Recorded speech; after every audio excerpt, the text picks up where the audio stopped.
स्वागत है गाइज आपको हमारे चैनल रमेश एजुकेयर में। तो आज हम लोग कक्षा 9 विषय विज्ञान के कुछ वास्तुनिष्ठ मॉडल प्रश्नों को करेंगे। तो आइए चलते हैं फर्स्ट नंबर क्वेश्चन पर। देखिए क्या लिखा हुआ है। एक वस्तु r त्रिज्या के वृत्ताकार पथ में घूम रही है। आधे वृत्त के बाद उसका विस्थापन क्या हो जाएगा? तो उसका विस्थापन हो जाएगा 2r। क्या हो जाएगा? 2r। ऑप्शन नंबर सी। नेक्स्ट प्रश्न है, वेग में प्रति सेकंड परिवर्तन की दर क्या कहलाती है? तो वेग में प्रति सेकंड परिवर्तन की दर को त्वरण कहा जाता है। क्या कहा जाता है? त्वरण। Option number D. नेक्स्ट प्रश्न है, थर्ड नंबर प्रश्न, निम्न में से किसकी एसआई मात्रक मीटर पर सेकंड स्क्वायर होता है? तो इस किसका होता है? तो ये हो जाता है ऑप्शन नंबर बी, त्वरण का। नेक्स्ट प्रश्न है फोर्थ नंबर, दूरी समय ग्राफ का ढलान किसका मान बताता है? तो ये हो जाएगा वेग का। किसका हो जाएगा? वेग का। तो ऑप्शन नंबर सी। अगला सवाल है, न्यूटन का गति का प्रथम नियम से किसकी परिभाषा मिलती है? तो न्यूटन की प्रथम गति से किसकी परिभाषा मिलती है? तो ये मिलता है जड़त्व का। किसका मिलता है? जड़त्व का।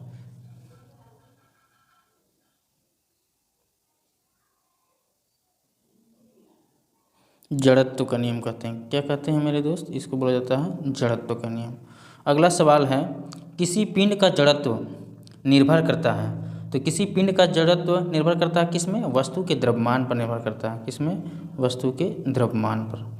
अगला प्रश्न है सेवंथ नंबर, न्यूटन का गति का कौन सा नियम बल की परिभाषा देता है? तो किसमें बल की परिभाषा देता है? न्यूटन की गति का दूसरा नियम। कौन नियम? न्यूटन की गति का दूसरा नियम। अगला सवाल है आठवां नंबर, 10 मीटर प्रति सेकंड की गति से चलने वाले 0.5 किलोग्राम द्रव्यमान वाले पिंड का संवेग क्या होगा? पिंड का संवेग क्या होगा? तो इसका हो जाएगा option number C, 0.5 kg metre per second square. देखिए इसका क्या होता है? संवेग। संवेग का फॉर्मूला होता है पी। क्या होता है? पी बराबर होता है एम वी, है ना। तो मास यहाँ हम लोग का दिया हुआ है, कितना दिया हुआ है? 0.5 गुना कितना से करना है? 10 मीटर प्रति सेकंड से। तो इसको गुना करेंगे तो ये आ जाएगा 5 kg metre per second square. क्या आ जाएगा? तो ऑप्शन नंबर इसका हो जाएगा बी। Option number B. अगला सवाल है, नेक्स्ट सवाल है 9th नंबर, जब कोई बस विराम से चलती है तो अचानक उस पर खड़े यात्री बस में पीछे की ओर झुक जाते हैं। ये किस नियम का उदाहरण है? तो ये किस नियम का उदाहरण है? तो ये हो जाएगा प्रथम गति नियम के अनुसार। किसके अनुसार? प्रथम गति नियम के अनुसार। अगला सवाल है 10 नंबर, कार्य की एसआई इकाई क्या है? तो कार्य का एसआई इकाई क्या होता है? जूल होता है। क्या होता है? जूल। अगला सवाल है, चंद्रमा पर किसी पिंड का द्रव्यमान 40 किलोग्राम है तो पृथ्वी पर इसका भार कितना होगा? पृथ्वी पर इसका भार। 12 नंबर प्रश्न है, जब कोई पिंड कंपन करता है तो यह आसपास की हवा को संपीड़ित करता है और एक उच्च घनत्व क्षेत्र बनाता है, जिससे किसके रूप में जाना जाता है? संपीड़न। किसके रूप में जाना जाता है? संपीड़न के रूप में। अगला सवाल है, वह घटना जहां उत्पन्न ध्वनि परावर्तन के कारण पुनः सुनाई देती है उसको क्या बोला जाता है? उसको बोला जाता है गूंज। क्या बोला जाता है? गूंज। अगला प्रश्न है, निम्नलिखित में किस पदार्थ में कणों के बीच आकर्षण बल सबसे कम होता है? तो इसका ऑप्शन हो जाएगा ऑप्शन नंबर ए, हवा के बीच। हवा जैसे कार्बन डाइऑक्साइड, है ना। अगला सवाल, किस तापमान पर पानी ठोस और तरल दोनों अवस्थाओं में पाया जाएगा? तो इसका ऑप्शन नंबर हो जाएगा ए, 0 डिग्री सेल्सियस पर। 0 डिग्री सेल्सियस पर। अगला सवाल, 100 ग्राम जल में 20 ग्राम चीनी मिलाया गया, उस विलयन की सांद्रता प्रतिशत ज्ञात करें। तो इसका क्या हो जाएगा? ऑप्शन नंबर बी हो जाएगा। ऑप्शन नंबर क्या हो जाएगा? बी। अगला सवाल 17, घनत्व का एसआई मात्रक क्या होता है? घनत्व का एसआई मात्रक क्या होता है? तो इसका ऑप्शन नंबर हो जाएगा सी, किलोग्राम प्रति घन मीटर। उसके बाद अगला सवाल 18 नंबर, दिए गए कौन गुणधर्म निलंबन का है? तो इसका हो जाएगा ऑप्शन नंबर सी, यह एक विषमांगी मिश्रण है। अगला सवाल, कपूर और नमक के मिश्रण को किस विधि द्वारा अलग करते हैं? तो इसका हो जाएगा ऊर्ध्वपातन विधि, 19 का ए। अगला सवाल, द्रव्यमान संख्या बराबर होता है तो इसको क्या बोला जाता है? तो इस कंडीशन में क्या होगा, प्रोटॉन और न्यूट्रॉन की संख्या क्या हो जाएगी, बराबर हो जाएगा। अगला सवाल 21 नंबर, NH3 का आणविक द्रव्यमान क्या होगा?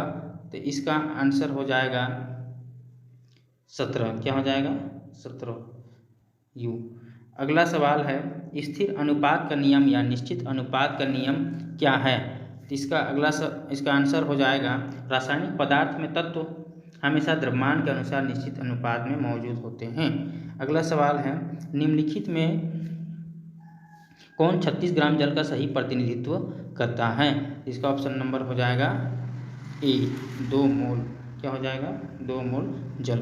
अगला सवाल है, न्यूट्रॉन पर कितना आवेश रहता है? तो न्यूट्रॉन पर कितना आवेश रहता है? इसमें तो चार्ज ही नहीं रहता है, तो क्या हो जाएगा 0, ऑप्शन नंबर बी। अगला सवाल है, अल्फा कण क्या है? अल्फा कण क्या है? तो अल्फा कण क्या होता है? धनावेशित हीलियम परमाणु होता है। अगला सवाल 26 नंबर, किसी तत्व के समस्थानिक के द्रव्यमान में अंतर खाली स्थान की भिन्न संख्या के कारण होता है। तो किसके कारण होता है? तो ये होता है न्यूट्रॉन के कारण। किसके कारण? न्यूट्रॉन के कारण। अगला सवाल, कोशिका भित्ति बनी होती है, तो कोशिका भित्ति किससे बनी होती है? कोशिका भित्ति जो बनी होती है सेलुलोज की बनी होती है। अगला सवाल है 28 नंबर, निम्नलिखित में से किस कोशिकांग को अपना DNA तथा राइबोसोम होता है? तो किसका DNA और राइबोसोम होता है, किस कोशिकांग का? तो इसका हो जाएगा ऑप्शन नंबर बी, प्लास्टिड। किसका? प्लास्टिड का। अगला सवाल 29वां नंबर, किसी कोशिका में 16 क्रोमोसोम है, उस कोशिका में अर्धसूत्री विभाजन के फलस्वरूप बने संतति कोशिका में कितने क्रोमोसोम होंगे? तो इसका हो जाएगा 8। कितना हो जाएगा? 8। अगला सवाल, दिया गया चित्र किस ऊतक का है? तो ये हो जाएगा पेरेन्काइमा। क्या हो जाएगा? पेरेन्काइमा। अगला सवाल, बादाम का छिलका किस ऊतक का बना रहता है? तो बादाम का छिलका किसका बना रहता है? ये बना रहता है स्क्लेरेन्काइमा का, है ना।